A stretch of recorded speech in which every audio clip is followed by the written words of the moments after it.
Halo,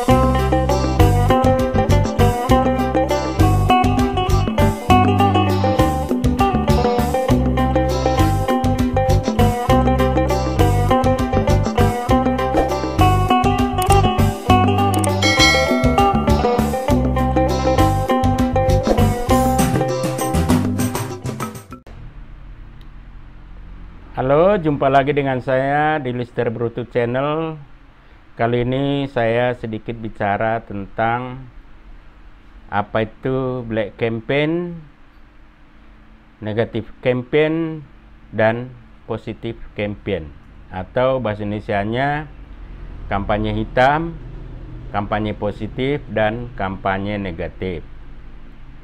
Seperti kita ketahui, bulan Desember mendatang ini akan dilaksanakan pilkada serentak di seluruh Indonesia dan juga termasuk di Sumatera Utara.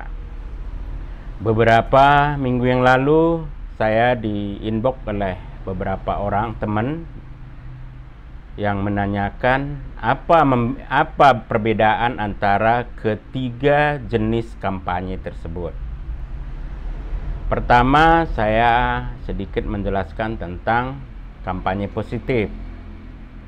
Yang namanya kampanye positif adalah memperkenalkan atau mempromosikan calonnya, terutama terkait dengan kelebihan-kelebihan dari calon tersebut.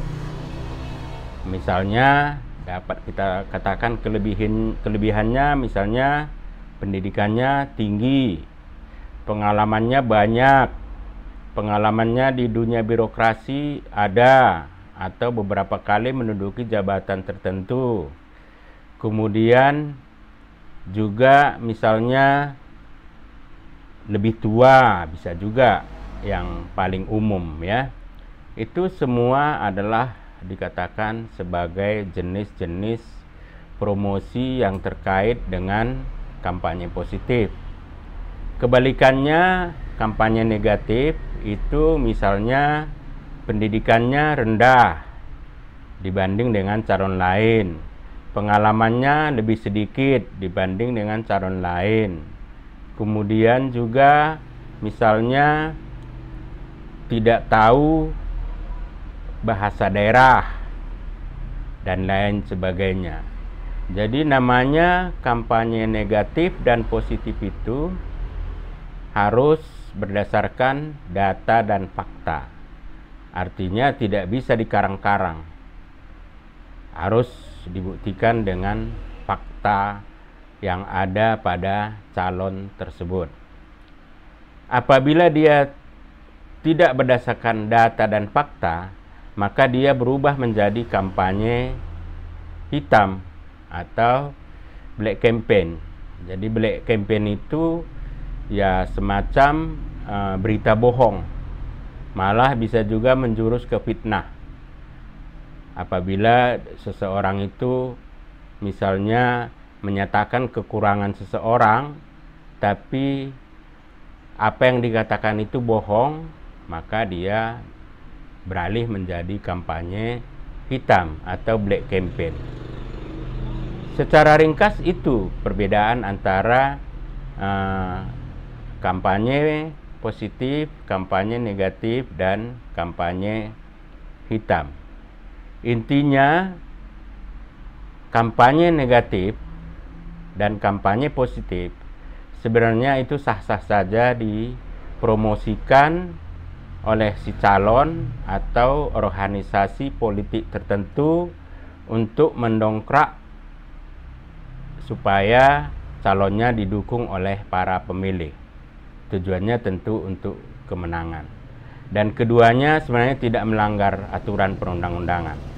Tapi apabila dia menjurus ke arah fitnah atau berita bohong, maka dia beralih menjadi kampanye hitam. Itu tidak dibenarkan dalam mempromosikan atau memperkenalkan calonnya masing-masing. Malah nanti akhirnya bisa dia dituntut pidana apabila kampanyenya semuanya atau ada kampanyenya yang hitam yang tidak didasarkan kepada fakta. Itulah kira-kira sedikit tentang penjelasan saya, walaupun sebenarnya sudah saya jawab juga di beberapa pertanyaan teman saya melalui inbox di Facebook. Mudah-mudahan penjelasan singkat ini bisa dipahami oleh para pendengar semua dan ada manfaatnya, karena sebentar lagi bulan September tahapan pilkada akan dimulai di seluruh wilayah Republik Indonesia, terkhusus juga di Sumatera Utara.